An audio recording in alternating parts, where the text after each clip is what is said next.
Okay. Can you all see that? Yep, I can see your screen. Thank you. Okay. Two. Very good.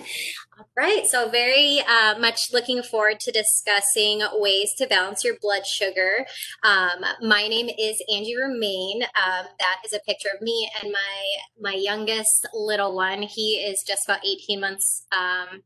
And I was hard pressed to find a somewhat recent photo without him either in my arms or on my back in this case. So you get a 2-for-1 in that photo there. I've worked in since 2004. I'm currently working as a registered nurse in the areas of quality, research, and population health. I hold a Bachelor's of Science degree in nursing from Arizona State, as well as a Master's of Public Health from the University of Arizona. My passion really lies in preventative health, specifically focusing on nutrition and physical activity. I really do think the more that you can empower yourself and really own, your own health status and health outcomes, the better you feel, not only physically, but really mentally in all areas of your life.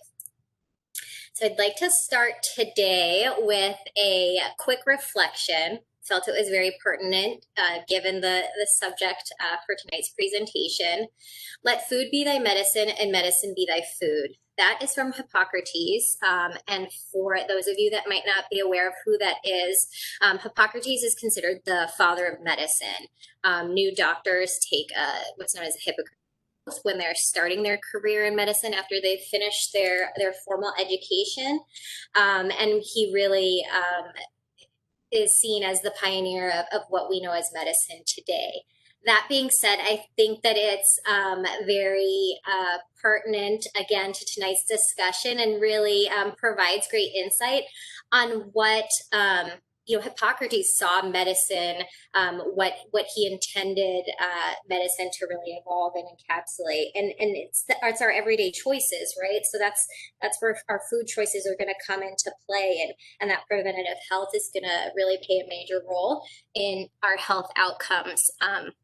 I think that we can all agree that medicine has definitely kind of strayed away, not really strayed away, but the focus has shifted to really symptom management and, what we can do to treat the sick, and not really, we've gotten away from really preventing illness from beginning. And so this presentation is really going to focus on lifestyle modifications surrounding blood sugar, and we're going to discuss that in relation to prediabetes and type 2 diabetes, and discuss where our population here in the United States kind of fits into that spectrum.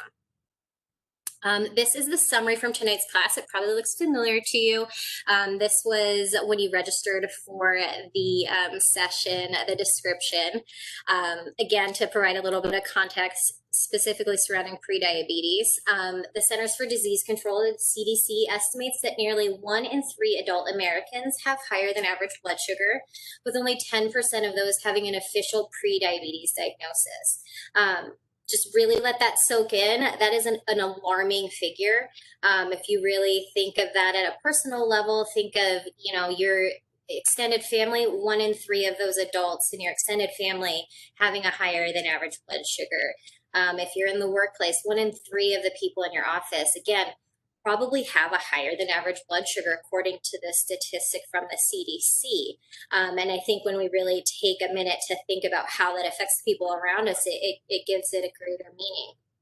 So tonight we're going to discuss the importance of maintaining blood sugar stability and health promotion, not only in relation to the onset of prediabetes and then type 2 diabetes, but in other areas of chronic disease. We're going to discuss, give a very high level overview of how the body regulates blood sugar, the risks and benefits of stabilizing blood sugar levels, and then lifestyle choices, specifically surrounding nutrition, to support blood sugar management.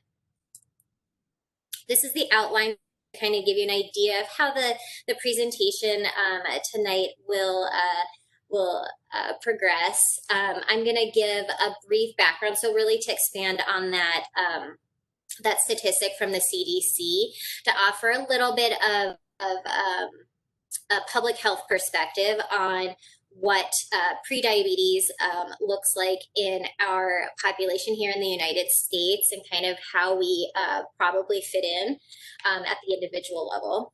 Then we'll go into that blood sugar basics. So we're going to look at how the body breaks down blood sugar and then how it's used for fuel. And then moving into lifestyle strategies will be the final section, the second half of the presentation. We will look at primarily diet, but then also incorporate some exercise components as well as stress reduction techniques. And then additionally touch on how stress can impact blood sugar fluctuations. I do want to offer just a quick disclaimer before we begin the presentation. It is intended to be informational and not prescriptive. If you have any specific healthcare concerns, please contact your medical provider. Again, if you're already under the care of a physician and they have you on a specific treatment plan, this is not meant to replace that by any means, but just meant to provide information and kind of give you a jumping off point, either to have a conversation with that medical provider or just, things that you can incorporate into your daily practice. So starting off that public health background, we're going to, again, specifically talk about prediabetes and type 2 diabetes. So prediabetes, the definition is above normal blood sugars, but not high enough to classify as type 2 diabetes. This is present in approximately 88 million American adults. So that's that 1 in 3 number. That's about where that factors out. And then 84% of that 88 million are unaware that they fall into this category. So what is a high, an abnormal blood sugar? So not at that type 2 diabetes range, but that pre-diabetes, that engine light is on, you're kind of walking that line between what's considered normal and then officially type 2 diabetic. So American Diabetes Association currently defines a normal fasting blood sugar. So nothing to eat or drink for a minimum of 8 hours. That's usually your blood level that you're going to take first thing in the morning before you have your first meal. Normal is considered anything under 100. Pre-diabetes, the range, again, defined by the ADA, is 100 to 125. So anything in that range, even if it's 101, if you have had nothing to eat or drink, that is considered abnormally high for a fasting blood sugar. And then type 2 diabetes is anything 126 or above. Again, fasting blood sugar, so having nothing to eat or drink. Another way that type 2 or pre-diabetes can be diagnosed is through another blood test called A1C. Some of you may be familiar with that. That is giving a snapshot of what your average blood sugar has been trending about 3 months. So they usually a provider, if they are concerned or they're just doing routine labs, they'll draw both of those, again, at a fasting level and kind of compare where you are at that present moment and then where you've been, by looking at that A1C over the past 3 months. And that creates a pretty good picture of where your blood sugars are trending in relation to what's called, normal. A1C is looking at specific protein in your blood, and so it's looking at the amount of glucose that is around that protein in the blood. So a little bit different test, but again, it can be translated into that average blood sugar.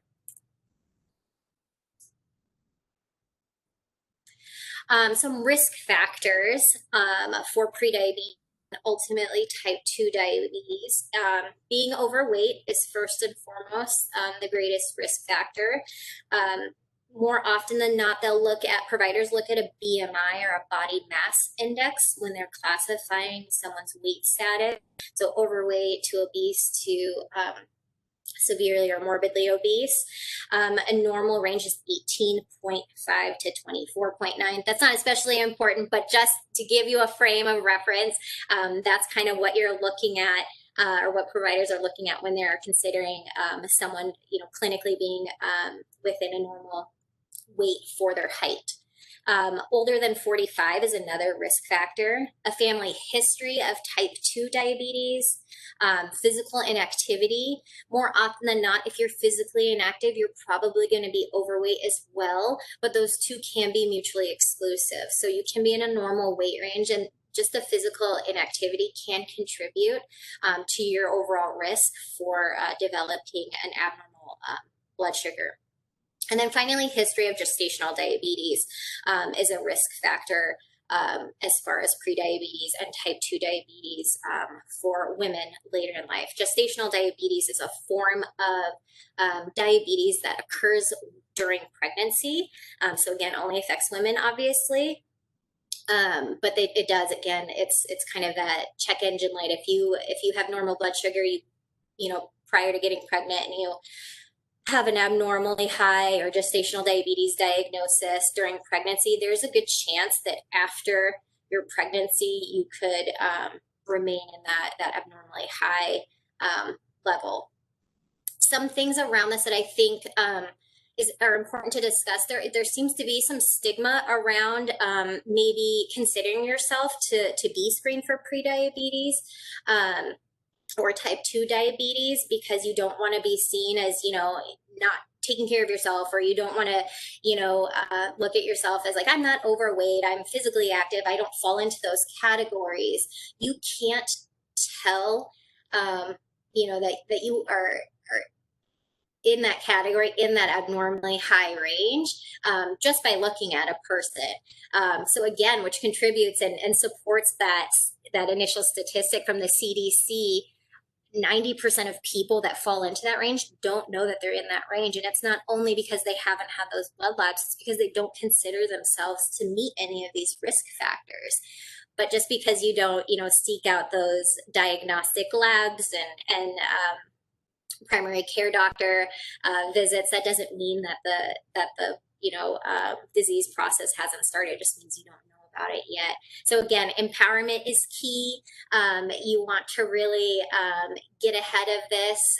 It's definitely something that you can prevent the progression to type 2 diabetes if you catch it in that pre-diabetes stage. It is a simple diagnostic test. It's just a single blood lab, and then they'll probably follow that, you know, and do some repeat labs from there as well. And again, the primary lifestyle strategies are going to include weight loss, and then regular physical activity are going to be your biggest bang for your buck as far as managing overall blood sugar range, as well as preventing this progression into type 2 diabetes. So going into the basics of blood sugar is also known as glucose. So that's where you see that basics of glucose metabolism. Metabolism just means that that's the way that your body is going to break down and use that glucose or blood sugar for fuel. So basics. I'm going to, again, keep this as simplistic as I can, but I really do think that it's important to lay the groundwork and provide hopefully a greater understanding of where these, you know, eventually when we're talking about lifestyle modifications and things that we can do to prevent either the onset or the progression of disease, really kind of understanding where they fit in the body, the metabolism, that process. It helps to give it some weight, and you know, you get a greater understanding of how your decisions really can impact that. So most of our food is broken down by the body into blood sugar or glucose. Those are interchangeable. You can say blood sugar or glucose, same thing. That is used for energy. Insulin is a hormone that's released by our pancreas in response to an increase in blood glucose. So if I eat a turkey sandwich, my blood sugar is going to increase as my body starts to break down that sandwich. And then that cues my pancreas to then release insulin, enough insulin to then lower and reduce that blood sugar that's in my actual bloodstream and move it into the cells. So insulin helps to move the glucose from your blood and into the cells. So if you think of insulin as a key, and it fits into the cells in your body, that kind of helps to give it a bit of a picture of what's going on in that cycle. So what happens when the cycle breaks? So if we look at the food, the type of food that we're eating. So let's say I didn't have a turkey sandwich, I had a hamburger and some French fries, right? So that's more carbohydrates, more overall sugar. And so my overall level of glucose with that cheeseburger and French fries is going to be much higher than what it was when I had that turkey sandwich.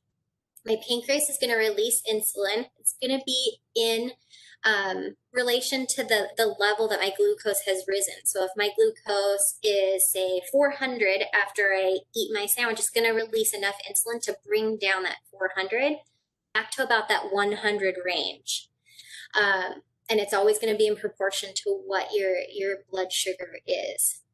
So more glucose in the blood, more insulin is going to be released. And over time, the cells become resistant to that insulin.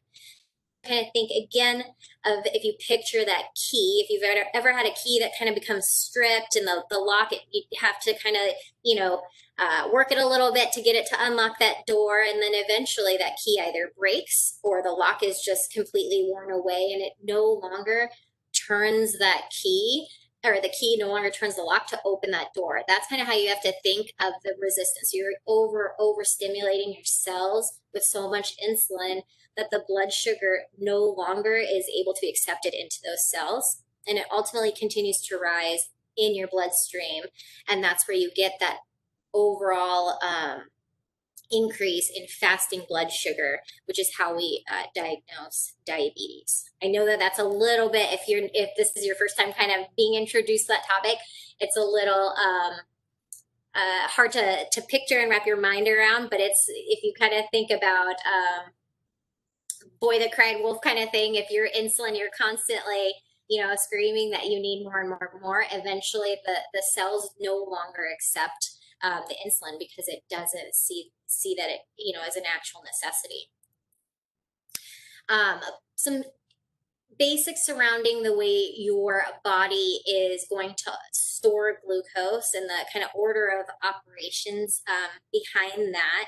Your body's going to first go to the liver for storage. Reason being, the liver is going to be the fastest way for your body to release that glucose storage into fuel. So be because you're about to exercise or a stressful situation, something that your body perceives the need to release that stored glucose for then to turn it into fuel available for you to use. The liver is the first place it goes. So that's the first place that we go for storage as well. After the liver, it goes to large muscles. So think primarily the muscles in your lower body. So your quads, so your thigh muscles and your glutes, those are going to be your primary storage for large muscle glucose storage. If the liver and the muscles are at capacity, they have no further room available to accept that glucose to store. The body then turns to store any extra glucose as body fat. So that kind of gives you an idea of how this cycle, if it does become broken or your body does become inundated with extra glucose, how it eventually contributes to weight gain and pre-diabetes and ultimately potentially type 2 diabetes. Any questions on that? This is kind of our halfway point, and I wanted to just give an opportunity because that's a lot of information that can be kind of abstract, and I just wanted to, if you want to unmute or use the chat function, give an option, a time for questions before I go into lifestyle strategies.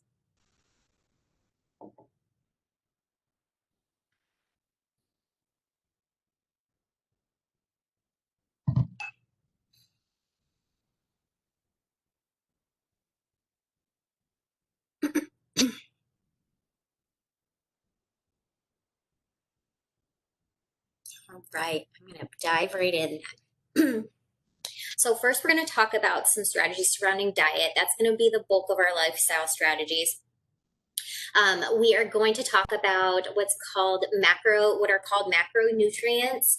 Really, it's just a fancy way of what we know as food groups. Macronutrient is compared to micronutrient, which is going to be like your vitamins and minerals so the smaller components of your nutritional intake. We're going to break it down into 4 groups: greens, fiber, fat, and protein. Greens, I did not include fruits and vegetables, just because some fruits, if you're not careful about them, have a very high, as you can imagine, sugar content. And so we need to kind of be picky and choosy about those, really focusing primarily on berries. And I'll go into greater detail on how that works out with fiber and overall kind of carb intake here in the next few slides. So I really wanted to give a call out to the greens as vegetables, because that is going to be your most dense as far as overall nutrition. So your micronutrients, all those vitamins and minerals, your green leafy vegetables, or the cruciferous like your broccoli, and even cauliflower, obviously not green, but cruciferous, very, very nutrient dense, but very low source of calories. So they're a great option to incorporate into every meal if you can. I'm not going to dive too big into greens because, again, pretty self-explanatory, but I will go into fiber, fat, and protein just to give you some options and ideas of good sources for each of those groups. Before diving into fiber, I wanted to give a little bit of background on what's known as the glycemic index. I think that that's becoming, that term is becoming more and more mainstream. I've seen it, advertised even on the sides of different health food containers in that label. It's referring to the rate and amount at which glucose is released into the bloodstream. So if you shift over and look at that graph on the left side of the slide, the blood glucose levels is your vertical line, and then time in hours is the flat horizontal line on the bottom. The graphic in red is what happens with your blood glucose when you intake what's known as a high glycemic index food. And then the gold, or that yellow toned, more flat graphic towards the bottom, is a low glycemic index response in glucose level. A really kind of simple explanation as far as like an equal comparison would be, say you're having a slice of white bread versus a slice of wheat bread. That white bread is going to fall into that high glycemic index. Reason being, you also have to consider the fiber content of a food. High glycemic index foods are typically low in fiber as well, which means that their net carbohydrate, so their overall carbohydrate minus the fiber, is much higher than a food like a slice of wheat bread, where you get to not only look at your total carbohydrate, but then you get to subtract that fiber level off the top, and that leaves you with a lower net carbohydrate level. So example being the white bread, let's say even 10 grams of carbohydrate in your slice of white bread for breakfast. You're running late, you're going to grab a piece of toast before you run out. That's going to result in a quick level, because there's no fiber. Let's say there's a 0 fiber content. So a quick rise in your blood glucose level. You'll feel kind of, satiated. Your hunger level is gone maybe for about an hour or so. And then you have, in turn, a very steep drop back to, and sometimes even lower than where you started. That starts that cycle of like that binge, not necessarily purge, but you want to continue to eat foods like that because you start to crave that quick release of glucose. And then if we look at same scenario, same carb level, I'm going to have a slice of wheat bread in the morning instead of that white bread. 10, let's say it has, again, that same 10 carbohydrates in a slice, but it also has 5 grams of fiber. So our net carb in that situation is 5. So much lower. You're going to have still that increase in blood sugar, but you can see it's a slower and steadier rise. It does not go to the level of blood glucose that white bread might, and it also doesn't drop the same way either. So what that means is you're also not going to have that, shaky, hungry, famished, I need to get something else to eat really quickly phase either. So it gives you that more even level of blood sugar, and that's what our goal is, and what all of those macronutrients, those four food groups, really aim to achieve is that low glycemic index response. Is going to vary by the individual still. So my white bread toast might create a different glycemic response than my friend across the table that's having the same thing. And it's also going to you need to consider the portion size as well. So if you have half of a slice of toast versus the whole slice of toast, that kind of thing definitely plays a factor in addition to your individual, your biological makeup, how you're going to process and respond to that carbohydrate intake. So diving into, our first macronutrient that we're going to look at is fiber. Fiber. If you're going to take away anything tonight, I really hope that it's fiber first, follow the fiber. Foods with higher fiber content tend to be lower on that glycemic index. So you get that lower, that gold area where you don't have a huge spike and then later on burnout. You want to aim for a minimum of 25 to 35 grams of fiber per day. That being said, the typical American diet, it really is putting most people at about 15 grams of fiber per day. So if you take kind of an intake of what your diet is now, and you see that you're not at that 25, that minimum, optimal range for fiber, don't jump up to that overnight. You really want to work up to that level. Think of your gut as a muscle. You wouldn't, if you're not a weightlifter, you wouldn't go into the gym the first day and try and deadlift, 2 times your body weight. You work up to that. Same thing with fiber. You don't want to blast your gut out. If you're not used to eating 30 grams of fiber per day, you're going to end up in a world of hurt.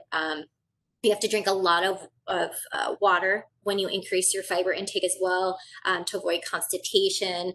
You can get gassy too if you uptake your fiber too quickly, and especially if you don't have that higher water intake as well. But again, it's very important to try to get to that 25 to 35 gram range if you can. Excellent sources of fiber include berries. That is the fruit. If you're going to have a fruit in your diet, that's what I would focus on. Melons and apples and that kind of thing, they don't have the high fiber content. They're very water and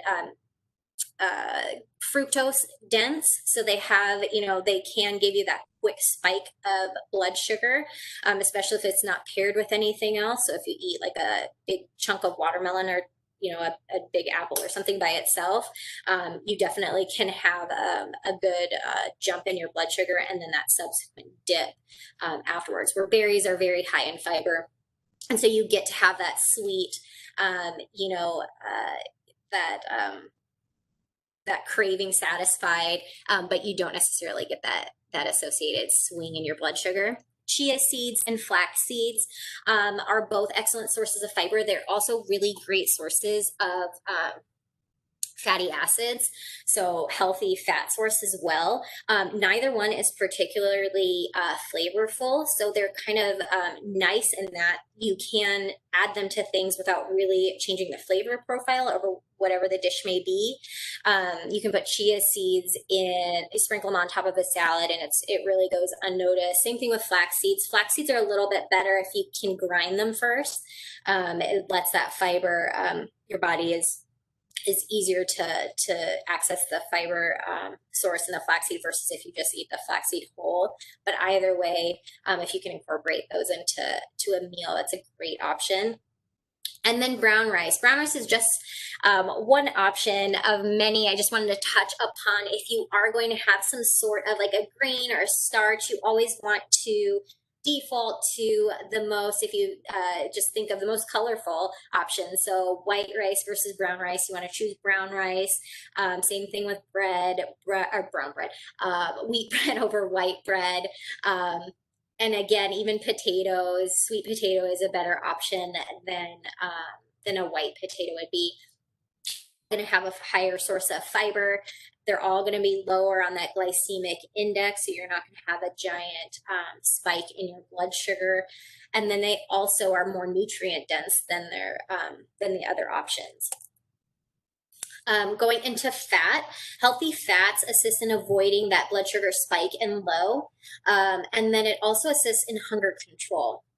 So that's where, if you can, again, combine all 4 of those macronutrients together, they work in harmony to not only avoid those spikes and drops in blood sugar, but also keep you satiated and control your hunger throughout the day, so you don't feel like you are really compromising what you're eating. You don't feel like you're missing out on anything if you do need to make some changes to your diet to get to this optimal glucose range. Sources include avocados. Avocados are not only a great source of fat, but a great source of fiber as well.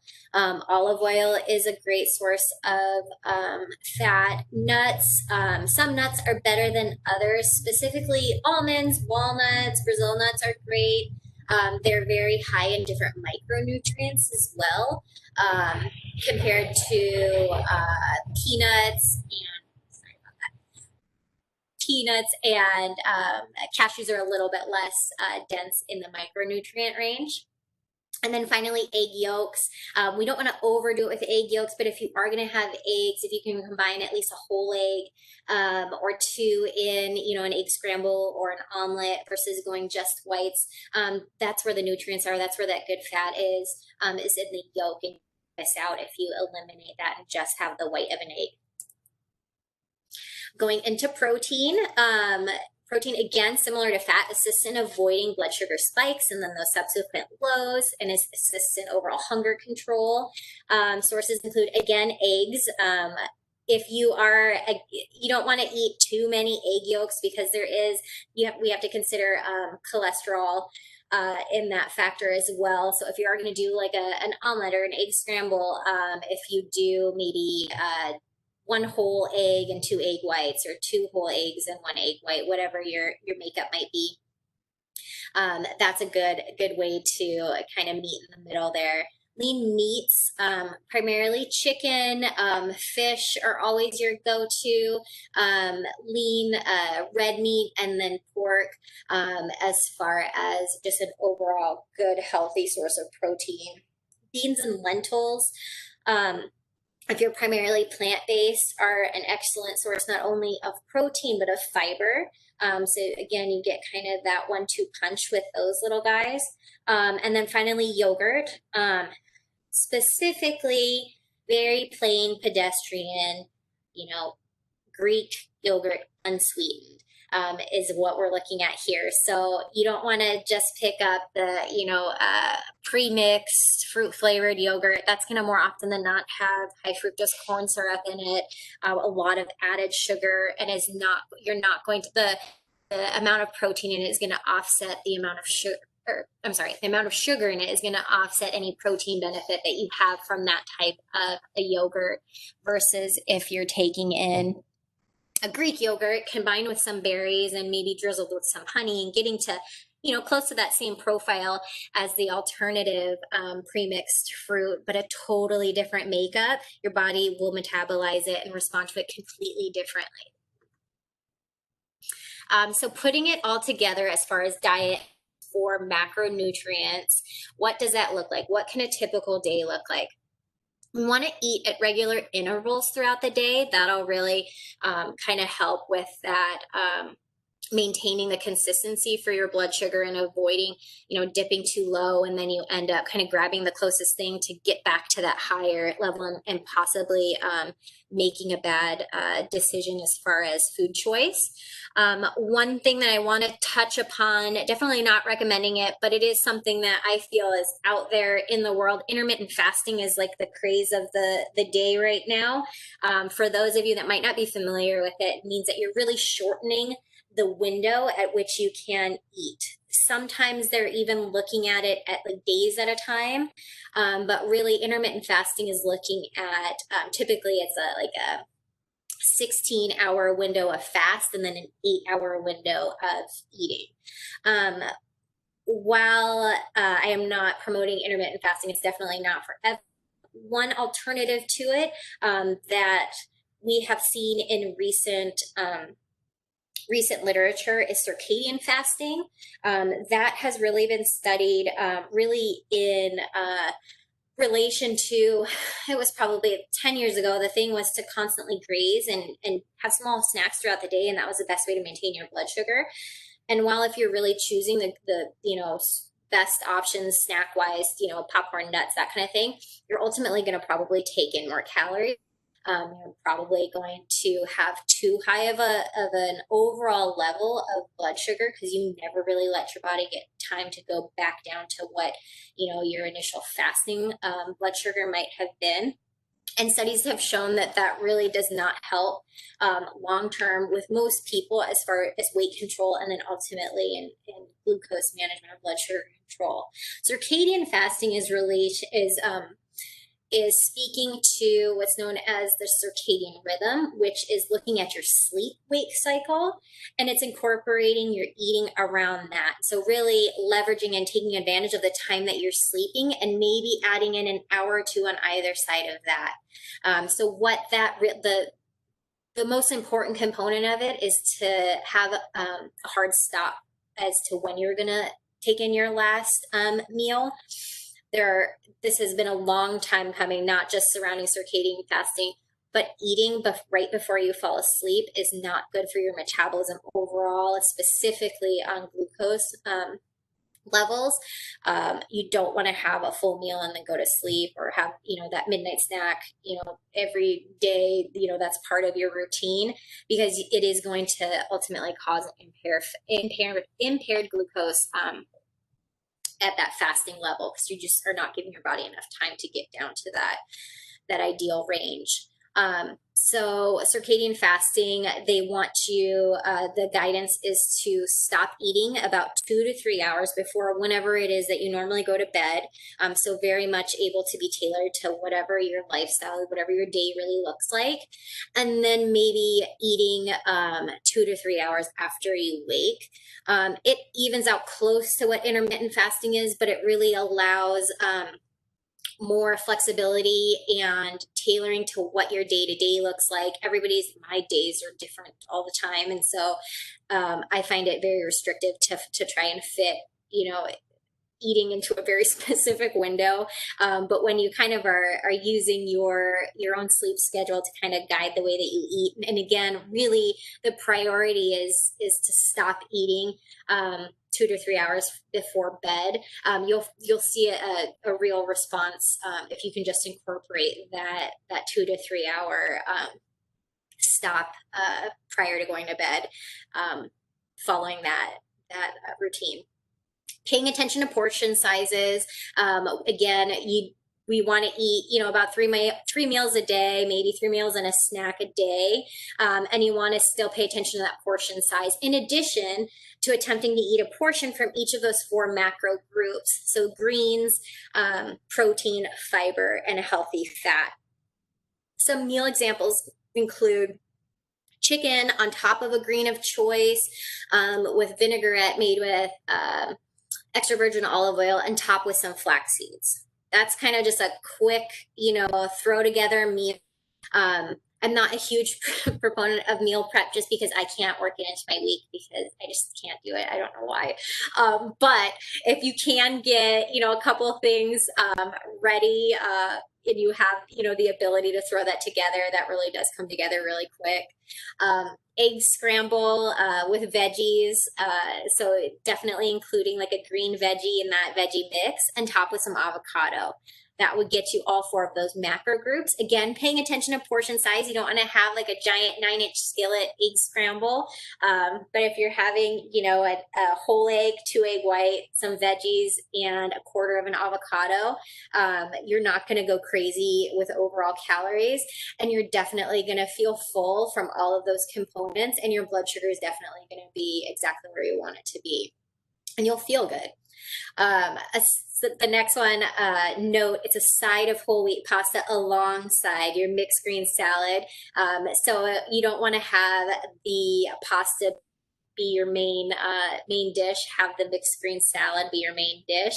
But again, whole wheat pasta or even a pasta alternative, there are a ton of them out there. If you are looking for something, if pasta is really one of your favorite foods and you don't want to deprive yourself and really restrict yourself too much, there are a ton of different options out there. Garbanzo bean pasta, I think, is super tasty. If you want to substitute regular traditional white pasta out. Marinara sauce, you want to avoid any sort of like cheese, cream-based sauces with pasta. Not only do they have, that unhealthy fat, but they do sneak in some sneaky sugar in there too. You have to think anything that's really stored at room temperature is going to have some sort of a sugar component in there. So any of our jarred sauces that are pretty high in fat also have some sort of like a sugar in there to kind of help with that shelf life. Ground turkey or any other ground meat, if you're a meat eater, would really round that plate out. And then finally, smoothies.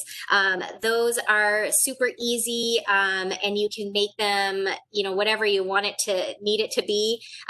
If you have kiddos at home, that's a great way to sneak in all 4 of these really quick. They won't even know anything about it.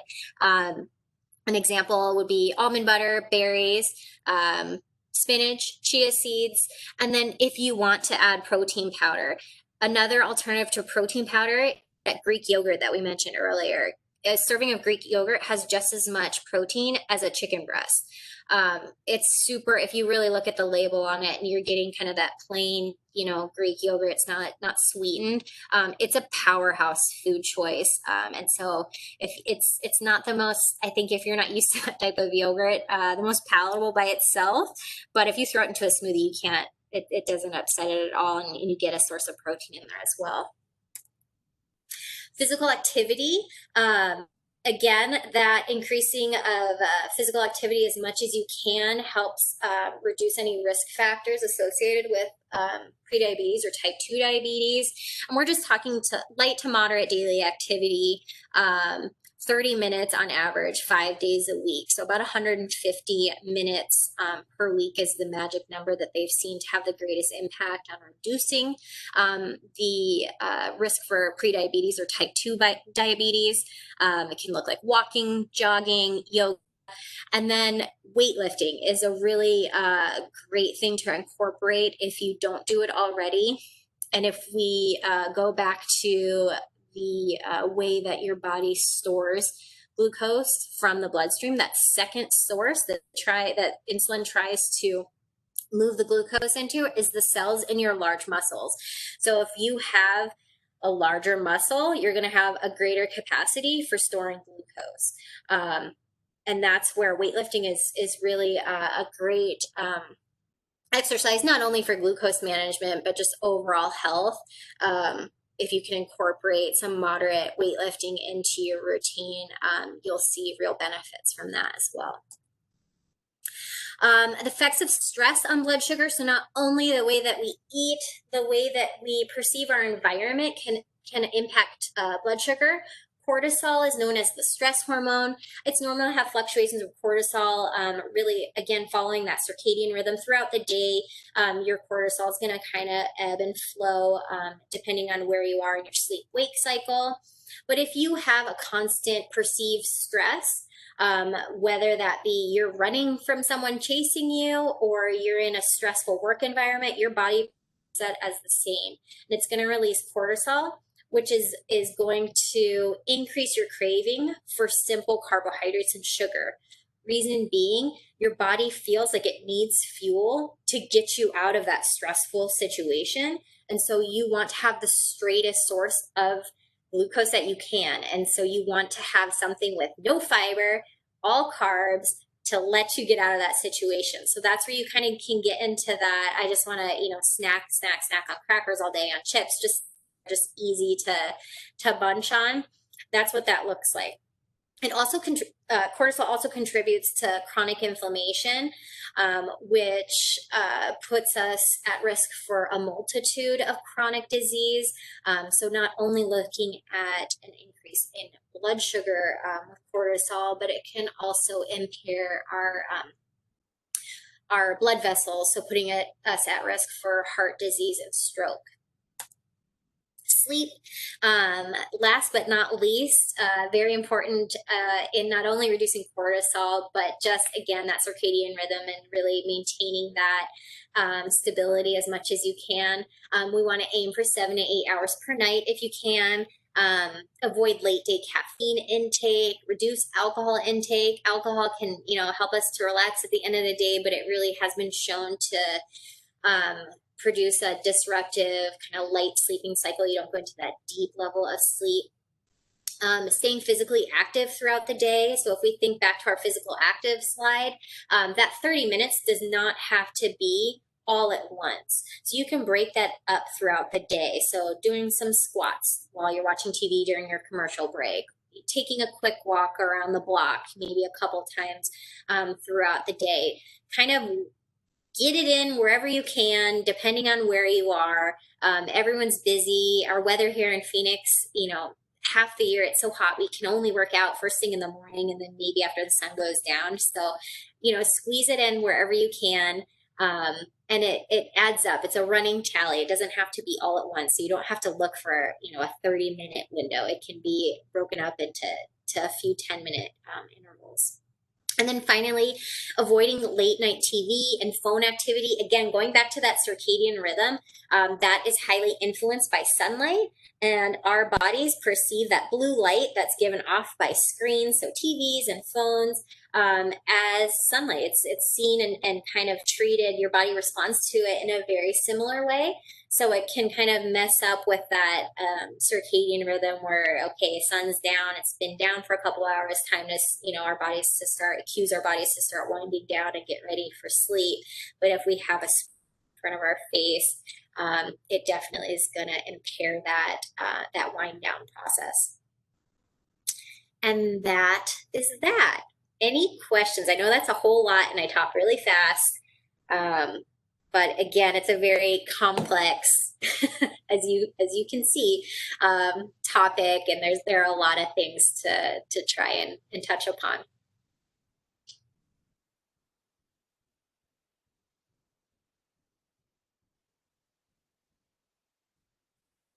Any questions?